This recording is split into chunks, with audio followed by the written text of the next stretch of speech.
Hey, what's up everyone? Jordan Schultz here with Frank Camacho. We're over here in Maryland right now. Last night was the UFC on Fox. I'm going to break down the fight with Alan Belcher and Palhares.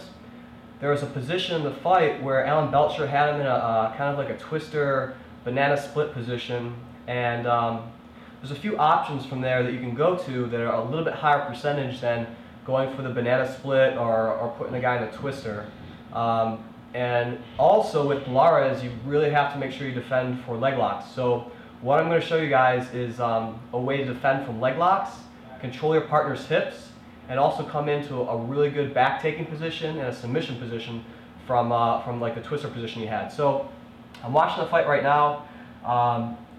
If you guys watch the fight too, or if you have it in front of you on YouTube, at about 4 minutes left in the first round, Alan Belcher gets him in this position, and he's trying to go for the twister really hard, but the whole time his legs are vulnerable to be put in the 50-50 and also leg locks by Palhares.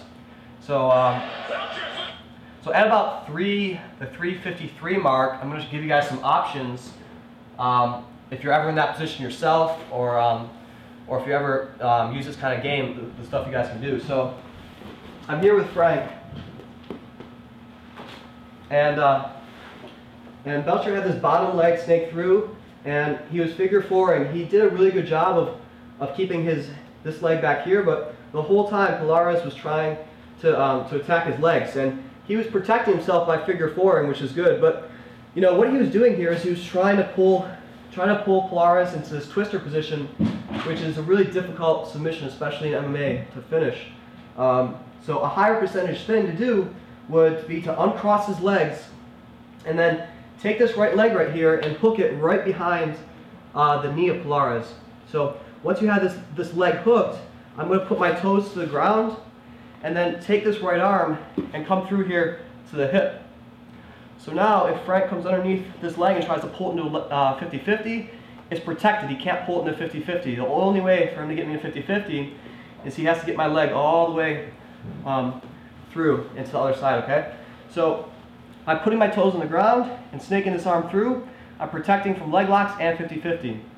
Now to get up, I need base on this left side. So I'm going to put my head on the mat. Let's rotate. I'm going to put my head on the mat, come up on my hand, and come up on my knee over here, and now I can move my weight over his hips. So my weight was kind of down here, I move it up over his hips. Now here I have two options, all right, that are pretty high percentage.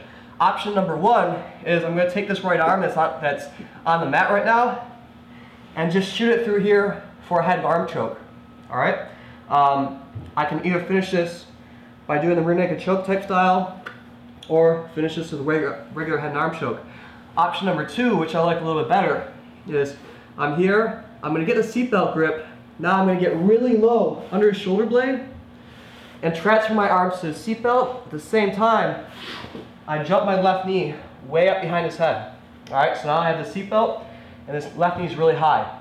Now watch my left shoulder, I'm pushing against his head and I step over this space, even if he's defending this hook, alright?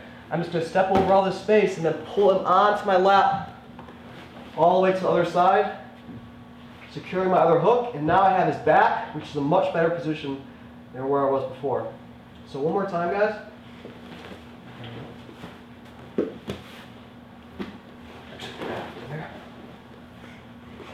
So from a different angle,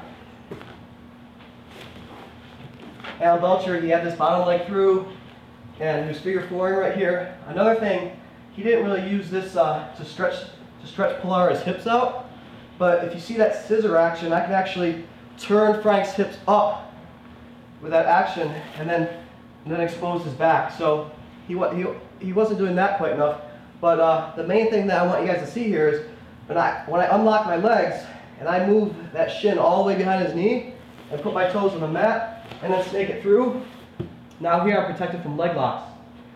Even if he comes under my leg, I'm okay. And then here the two options are, number one, I bring my arm all the way through for my head and arm chokes and move to the side, or I get a seatbelt grip, get really deep underneath the shoulder blade, jump my knee up, and then pull them on my lap as I step the hook over. Then here I can body triangle or just get my hooks and stop in the back position.